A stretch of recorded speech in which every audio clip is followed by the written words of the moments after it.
शूर्पणखा का वो प्रेमी जिसने लिया श्री राम से शूर्पणखा के अपमान का बदला।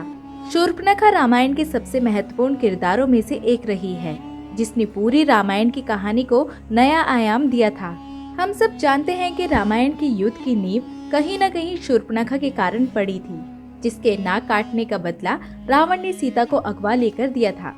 शूर्पणखा के अपमान का बदला लेने में रावण, खर, दूषण आदि राक्षस भाइयों ने श्री राम के हाथों अपनी जान गंवाई थी। पर क्या आप जानते हैं कि रामायण में एक और ऐसा किरदार था जिसने शूर्पणखा के प्रति अपने प्रेम के चलते रामायण की लड़ाई में हिस्सा लेकर उसका बदला लेने का प्रयास किया था। कौन था ये योद्धा और क्या है पूरी कहानी, जानने के लिए वीडियो को अंत तक जरूर देखें। और अगर आप हमारे इस चैनल पर नए हैं तो चैनल को सब्सक्राइब करना न भूलें, हमारे बेल आइकन को जरूर दबाएं ताकि आपको हमारे आने वाले सभी वीडियोस से जुड़े नोटिफिकेशन मिलते रहें। शूर्पणखा बेहद कम उम्र से पुरुषों के प्रति आकर्षित होती रहती थी। जब वो केवल 15 साल की थी तो उसका दिल रावण के एक सेनापति पर आ गया था जिसका नाम था प्रजंग। दोनों के बीच प्रेम इतना गहरा हो गया कि शूर्पणखा ने उससे विवाह करने का फैसला कर लिया, पर रावण इस विवाह के लिए तैयार नहीं हुआ। तब शूर्पणखा ने प्रजंग के साथ भागने का निश्चय किया, लेकिन उनका यह प्रयास सफल नहीं हुआ और दोनों पकड़े गए। उन्हें रावण के दरबार में लाया गया। रावण ने दोनों को कड़ी सजा देने का ऐलान किया, पर रावण के भाई खर दूषण के समझाने के बाद शूर्पणखा को माफ कर दिया गया और प्रजंग को भी दोबारा सेना में शामिल कर लिया गया। इसके बाद शूर्पणखा ने अपना ज्यादातर समय खर और दूषण के साथ बिताना शुरू किया और रावण से उसकी निकटता कम होती चली गई।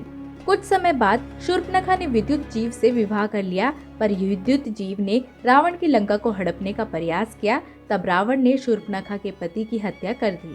अपने पति की मौत से दुखी होकर शूर्पणखा वनों में रहने लगी, जहाँ से उसे श्री राम की कुटिया के दर्शन हुए और श्री राम पर मोहित होकर वो उन्हें पति रूप में प्राप्त करने के लिए उनके पास गई।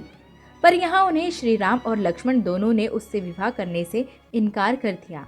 तब शूर्पणखा ने सीता माता पर हमला कर दिया। इसके जवाब में लक्ष्मण जी ने उसकी नाक काट दी। प्रजंग को जब शूर्पणखा के इस अपमान का पता चला तो उसने श्री राम से बदला लेने का फैसला कर लिया। जब श्री राम की सेना रावण से लड़ने के लिए लंका पहुंची तो प्रजंग उन 5 प्रमुख सेनापतियों में से एक रहे जिन्होंने रावण की सेना का प्रतिनिधित्व किया। प्रजंग ने वानर सेना पर हमला बोल दिया और उन पर अपनी दिव्य तलवार से हमला कर दिया।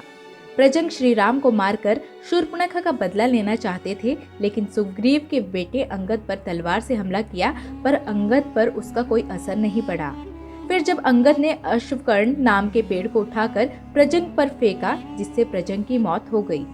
जब शूर्पणखा को प्रजंग की मौत का पता चला तो उसने लंका छोड़ने का निश्चय कर लिया, क्योंकि अब तक उसके सभी प्रेमी और पति मारे जा चुके थे और उसका मन उचाट हो गया था।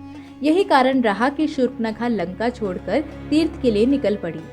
तो कैसे लगी आपको हमारी ये जानकारी? ऐसी ही सच्ची और रोचक जानकारियों के लिए हमारे चैनल पर बने रहिए। अगर आपको वीडियो पसंद आई है तो इसे लाइक और शेयर जरूर कीजिएगा। धन्यवाद।